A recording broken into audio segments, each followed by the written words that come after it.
This is your daily strategic dose by Kevin Mohler. Yo, it's a bright sunny day. Speaking of the sun, let's talk about the power of a seed for just a moment. A seed, like you're planting a seed in a garden, seed. A lot of individuals who want to grow some area of their life. They want to grow their business. They want to grow their health, their fitness, their nutrition, their family, their quality of relationships, their contribution, their ministry, their portfolio, their wealth, their impact, their trophies. Fill in the blank. If they're wanting large amounts of growth, right? They're wanting to double, triple, quadruple, 10x in some area of their life. Unfortunately, oftentimes, the way that we think as human beings is so linearly, but it's also through this survival mentality that even if we're ambitious and even if we want something that's far out in front of us, and even if we believe we can go after it and get it, we don't look at it correctly. And if we don't look at it correctly because we get things out of alignment, then its attainment is almost impossible. It's like a seed. So many years ago, getting close to 20 years ago, when I started my first business, I was broke. I hated my job doing construction work, absolutely miserable, had no money, had no time because I was also going to college 5 nights a week, 15 credit hours a semester, getting all my basics done for an architecture degree at night while working construction during the daytime. I was broke, busted, disgusted. I had no money, had no time, had no nothing, but I had a lot of ambition because I desperately wanted to change my circumstances. And I just wanted to make enough money to have a little bit of margin, a little bit of pressure release where I didn't have to check my bank balance before I went to the gas station. I could just go fill up the tank. I mean, I didn't have the capacity to think about abundance. I just wanted a little bit more than enough, if that makes any sense. And I wanted control of my time. I was sick and tired of feeling like I had to be at school and I had to be at work and I had to do all these things. Like I wanted freedom. It's not that I didn't want to work hard. I just wanted the freedom to choose to work hard. I wanted it to be on my terms and not on the world's terms. Like, hey, you got to go to work or you're going to get fired and you don't have enough money as it is. You need every penny from this job. You got to be there. And you got to go to school or you're paying for school and you're not going to graduate. You're going to flunk. You're going to fail. And all this is for nothing. You got to be in school. I hated that. And I remember meeting this mentor who had everything that I thought that I wanted. He had a great family life, 3 beautiful kids, amazing kids, great athletes. He and his wife and his children were all fit, wealthy, made millions of dollars, drove a sports car, lived in this huge home, passionate about ministry and discipleship and God, just an amazing guy through and through. Still is to this day, a great human being. But I met with him because I wanted to figure out what some of his tips were for success because I found out that he started his first business when he was 20 years old and he too was a college dropout. And he too had no resources when he got started. And now he's got this life that I wanted and I had gotten started at 20. So I wanted to meet with him and pick his brain a little bit. And he asked me, we got to talking about, what I wanted to accomplish and all this kind of stuff and how hectic my schedule was and all this kind of stuff. He said, let me ask you a few questions, Kevin. He said, number one, do you read your Bible every day? I said, well, no, I don't. I mean, I'd like to. And that sounds amazing, but you got to realize, like, I get up, I'm exhausted. I drink a pot of coffee, drive to the construction site, do manual labor all day long. I've got very short breaks. I got 2 15-minute breaks a day and 1 30-minute, if we're lucky, lunch break. And that's it. And then from there, I leave. I go back to the house. I'm disgusting, sweat and blood and sawdust and dirt, all this stuff all over me. So I take a quick shower, change clothes. Then I'm hauling tail to college and I'm in classes all night long. And then I leave there, get something to eat, try to go to the gym, and then come home, take another shower, go to sleep, and then get up the next morning, do it all over again. So no, I just don't have the time. I mean, I'd love to, but no. He said, so are you reading personal development every single day? And I said, well, same answer as above, right? Like, no, I wish I could have time for that. That'd be great, but I just don't have time right now. But once I'm successful, I'll have time to read the Bible and I have time to read personal development on a daily basis. And then the last question was about working out, what my workout routine looked like. And I told him it was sporadic, but, I work in construction. I I basically got a cardio and somewhat of at least an upper body, sometimes lower body workout on just about a daily basis. But, I did go to the gym when I could fit it in. But again, once I got business working for me, then I'd have the time to be able to do these different things. And I'll never forget what he said to me after that last question. He looked at me and he said, "Sounds to me like you're a farmer who says once he has a harvest, he'll start planting the seeds." And that stuck with me, and it didn't change everything immediately, but it definitely changed everything, because over the course of about the next 60 days, I started reading my Bible every day. I started reading personal development every day. I started working out, not every day because you need rest and recovery from workouts, but 5-6 days a week I was working out.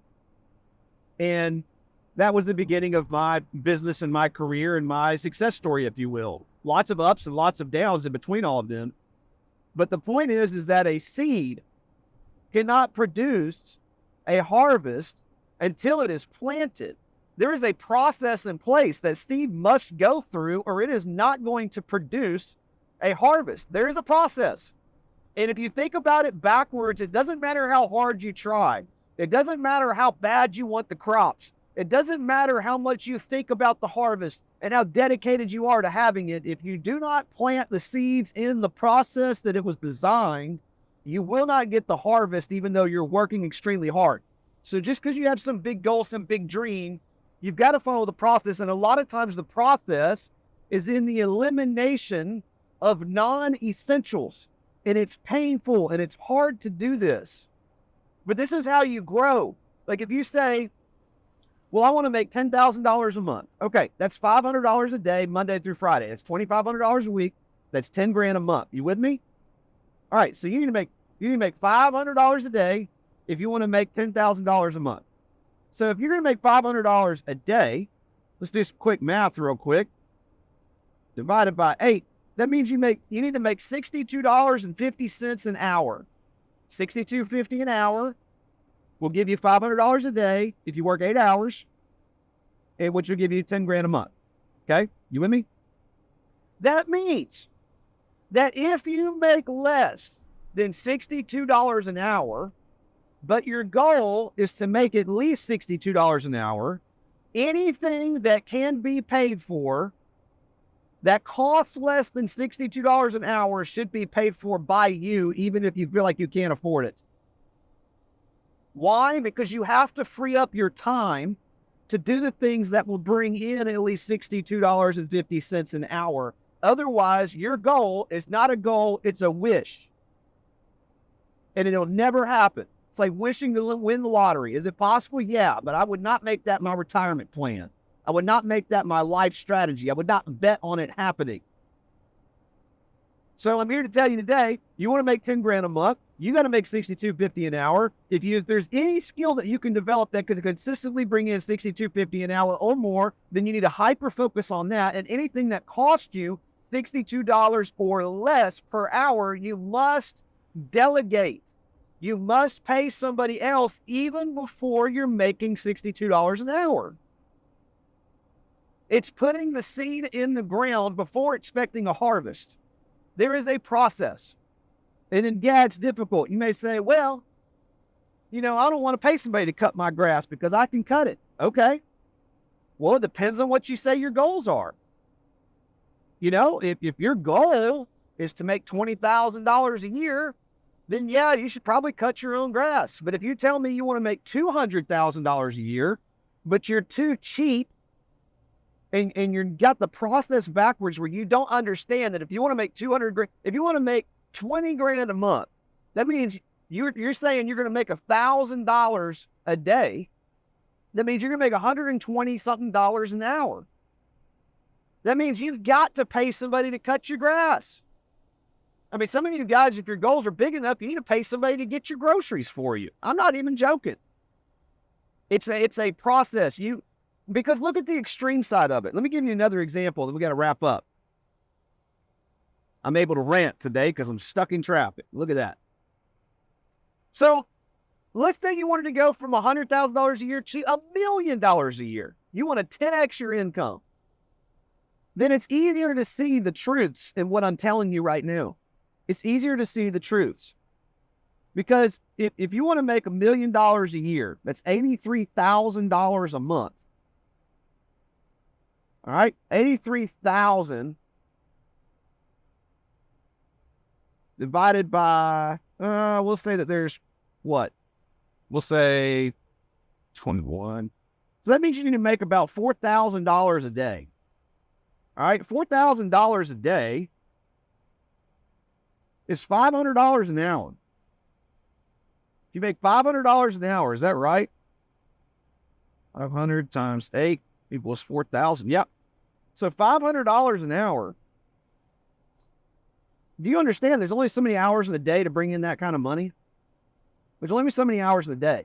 It is impossible for you to say, oh, well, I'd want to save the money and go mow my grass and go pick up my own groceries. And, oh, I'm not going to pay for dry cleaning. I'm just going to iron my own shirts, and I'm going to do all these different things. You're soaking up all of your time to be able to produce work that's valuable enough for somebody on the planet to be willing to pay you $500 an hour consistently to do. And by the way, I don't think you should price your business or your life by the hour. We just need some type of model. It's much easier to get a $10,000 deal than it is to have somebody pay you $500 an hour for X amount of hours. Like it's way easier to get more high ticket deals than it is to increase your hourly wage, but you have to average it, right? So if you take all the income you made last year, divide it by how many hours you worked, that's how much money you made per hour. That's how much the world told you that the value that you put into the world was worth. So if you want to raise that, you've got to eliminate some things. You've got to take some things out of your calendar, take some things off of your schedule, take some things out of your tasks. A lot of you guys have so many different things you do in your business, 80% of which you need to eliminate. You need to focus on the big ones that move the lever, leverage that hyper vigilantly, and get rid of the rest. That's the fluff. That's the stuff that's adding all the stress. That's the stuff that's eliminating your bandwidth. That's the stuff that's distracting. It may feel productive, but it's not taking you in the right direction. If you want to 10x your business, there's certain things that you need to lever up on and leverage in order for it to grow dramatically. Listen, this has been a long one today. Hope you've enjoyed it. If you're not part of our private community where you get these regularly when they're published, hop in. If you're seeing this on YouTube or wherever, there's a link in the description below. We would love to have you. And with that being said, we'll talk to you in the next one. God bless you. Bye for now. This is your Daily Strategic Dose by Kevin Mohler.